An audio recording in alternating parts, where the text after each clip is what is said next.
زما تعلق د دې خاورې سره دی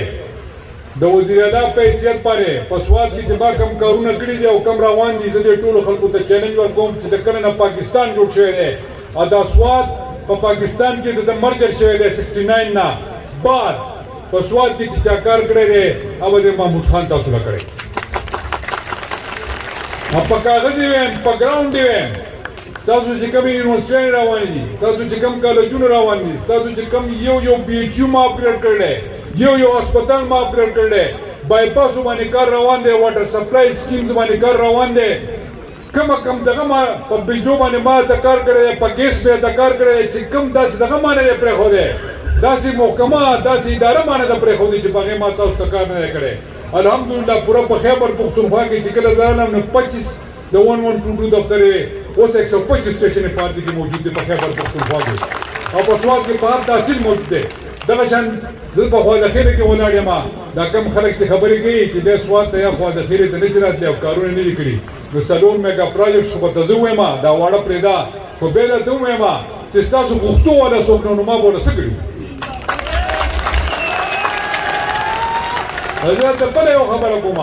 ما ته چې کوم غټ سکیمونه معلوم وو او ما ته پته چې یاره دا د علاقې ضرورت و ستا نن د خواځخیلې هسپتال اپګریډ دی په دغه کار هم شروع شوی و خو د ځمکې معاملات وه د ده ځمکه کمه وه کله به هلته سیکشن 4 لګېدو یاره دا غلط لګېدلی دا چل شوی دی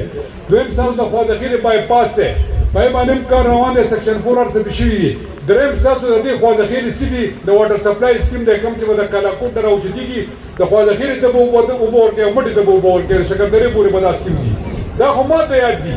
د دې نه علاوه دا بل غټ سکیم چې د ولي دا سکیم روان دی د هغه آباد چارباغ ته به رسي چې کومې دا بغیر د اوبو نه ځمکې دی به د هغې سره آباد شي نور دا واړه روډونه او ټیوبیل یې دا پرېږده چې دا څومره شوي دی نور انشاءالله په پایپ لاین کې څومره کار ما تاسو ته پرېښودی اوس هم په دې حلقو کې د اربو روپو فنډونه پراته دي خو چې اوس څوک لګولی نه شي نو زه ورسره څه وکړم دا مې زرله وه دی دا فنډونه به دلم بیا لګوم او دې محبوب الرحمن په ترو به یې ته لګوم انشاءالله العزیز دې کوي د خبرې مقصد مې دا دی زه نه د چا په ذات پسې خبرې کوم نه په چا پسې خبرې کوم ځکه یا بیا مشهورېږي زما د خولې نه چې وځي که نه زه یو ډېر کمزوری سړی یم خو نمبر پلیټ راته د وزیر اعلی لګېدلی زما د خولې نه چې څه وځي که نه نو بیا هغه په دې سوشل میډیا او په میډیا باندې داسې ترنګ کې وځي حج ته رسېدلی هغه اواز بیا نو څه را باندې هیروګان جوړوي هغه تاسو ته معلوم دي چې چا څه کړي دي او چا څه نه دي کړي نن هر سړی اپډیټ دی سوشل میډیا دا میډیا دا اخبار دی موږ ته دا خبر نه راغلی او ټولو دنیا ته خبر رسېدلی او زه یو خبره کوم تاسو ته د سوات خلکو ښه نران خلک یې ښه پښتانه خلک یې ښه غیرتیان خلک یې د بجلۍ په ستن او د ګیس په پیپ په ګورېدن نه دوکه کوئ نه یو خبره یاد ساتئ نه بیا چې وخت راشي په دې تار کې نه بیا بجلي او نه د ګیس په لاین کې بیا ګوره ګیس دی یو خبره یاد ساتئ دلته بیا هېڅ هم نه وي په دې شیزونو به ځان نه دوکه کوئ چې څوک به درله بیا ټانکۍ اخلي چې دا ټانکۍ ځانه بوځه څوک به درته پلاستیک پیپ درکوي څوک به درله د بجلۍ پول درکوي څوک به د ګیس پایپ هغه زیډ لاین به درکوي په دې شیزونو به ځکه نه دوکه کوئ چې دا ستاسو حق دی دا نه د بل چا د پلار مال دی نه زما د پلار مال دی دا ستاسو حق دی ستاسو پیسې دي ستاسو فنډ دی او په تاسو به لګي انشاءالله ولګي زه ډېر وخت د ځایه کوم پرویز خان به تاسو سره خبرې کوي مشر دی پاکستان دلته خبرې نه کوي چې د پاکستان جوړېدو 15 کاله وشو نو 15 کاله کې خو دنیا کوم ځای نه کوم ځای ته لاړه شي هغه ملکونه چې موږ نه وروسته ازاد شوي هغوی په ترقۍ روان دي هلته خوشحالي ده هلته انصاف دی هلته بېروزګاري نشته ملک ترقي کوي هغه ګراني که راځي هغه ملکونو کې نو آمدن هم زیاتېږي نو دلته ګراني راځي آمدن نه زیاتېږي ناانصافي ده غریب خلک په تکلیف کې دی سوچ کول پکار دی چې دا 15 کاله دا چا راسره وکړل دا ولې موږ دې حالات کړو ولې دنیا رانه مخکې لاړه موږ تر اوسه پورې فریادونه کوو اوبه نشو پوره کولی بجلي نشو پوره کولی تعلیم نشو پوره کولی صحت نظام نشو ټیک کولی نو وجه څه ده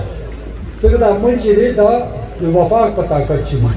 صوبه خو په تیار باندې بډونه راځي بجټ جوړ کړي سړکې سکولونه هسپتالونه دا جوړوي خو د ملک حالات ټیک کوي وفاقي حکومت هغوی پالیسي هغوی ورکوي اکانمي هغوی ټیک کوي کارخانو بندوبست هغوی کوي ډالرو بندوبست هغوی کوي ملک خوشحالي چې کوم قانون سازي دا هغه هلته نه کېږي نو دا سوچ وکړئ چې دا 15 کاله دا موږ دومره بېکاره یو دا ملک دا خلک دومره کمکل دي چې تر اوسه پورې دوکه کېږو کله یو راځي روټي کپڑا مکان بل راځي د دین په نام رانه ووټ والي بل راځي د خوشحال پاکستان په خبره کوي خو د مشرانو نوی پاکستان جوړ حیران شو چې واده وکړي دا قوم در باندې اعتماد وکړي او بیا تاسو چې کله حکومت کې راشي تاسو نور کیسې شروع کړئ نه د منشور د نه یېري د خلکو مسلې د نه یېري اصلي شی خدا دی چې خلکو ذاتي تکلیف ختم کړي چې خلکو ته انصاف ملاو شي په عدالت کې په سکول کې په هسپتال کې په تاړه کې چې هر ځای کې یو عام سړی چې هغه ته لږه دنیا غو عزت ملاو شي دا ټول قوم بې عزته دی چې دا به په تاړه کې بې عزته کېږي دا غریب بچې به په سکول کې تعلیم بهتر نه بې عزته کېږي په هسپتال کې ورته علاج نه او هغه په تکلیف کې ناست دي پټواري به مو لوټ کوي ته به دا د اقتدار ځمکې دي نو دا ملک دې دپاره جوړ دی چې دا زه اکثر د ملګرو ته یم ما ته خو داسې ښکاري چې موږ د سرکاري نوکرانو نوکران یو ځکه دوی به خیال ساتو دوی به په ښه پوسټونه لګوو دوی به هلته پیداګیر کوي او بدنامي به د حکومت جوړېږي دا چې کوم سرکاري خلک دي دا د پارټۍ چې کوم پالیسي دي هغې به په هغې باندې عمل کوي د دې هېڅ کار نشته د دې هېڅ اختیار نشته دا د حکومت فیصله باندې به دوی عمل درآمد کوي افسوس دا دی چې کوم حکومت راشي هغه صحیح فیصلې نه کوي خلکو ته انصاف نشي ملاویلی د دې قوم بېعزتي همیشه کېږي وجه څه ده وجه دا ده چې الله تعالی موږ ته بېایمانه حکمرانان راکړل د دې ملک الله تعالی حکمرانان موږ ته ایماندار راکړی وي نو نن به د پاکستان حالات دا نه وي د دنیا تاریخ وګورئ چې کوم ملک باندې نظر واچوي چې کوم ملک نن ترقي کړي او ترقي کوي یا 100 کاله مخکې یا 50 کاله مخکې هغه تاریخ وګورئ هلته به الله تعالی هغوی ته ایماندار لیډران ورکړي چې کوم ملک ته ایماندار حکمران راغلي هغه ملک ترقي کړي ده بېایمانه چرته هم ترقي نشي ورکړی یو ملک ته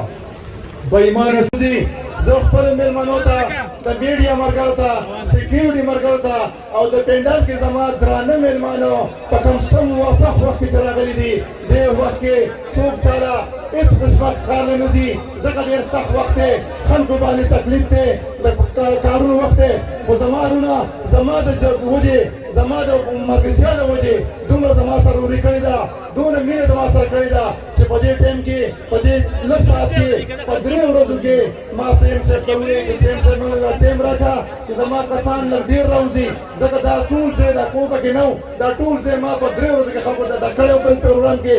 خو دا ټول خبر دا وه چې دې وخت کې د کار وخت دی خلک خوشحالي وي او زموږ وروڼه ټول په هغې مصروفه دي او د هغې باوجود بیا هم زما وروڼه راغلو او ما سره یې په دې شراکت وکړو تر ټولو نه مخکې ما زه د خپل لږ وضاحت کوم سیم KPK فخر سوات محمود خان ته درخواست کوم او تاسو بدرون استقبال کړئ چې هغه راشي او تاسو ته د خپلو خیالاتو اظهار وکړي محمود خان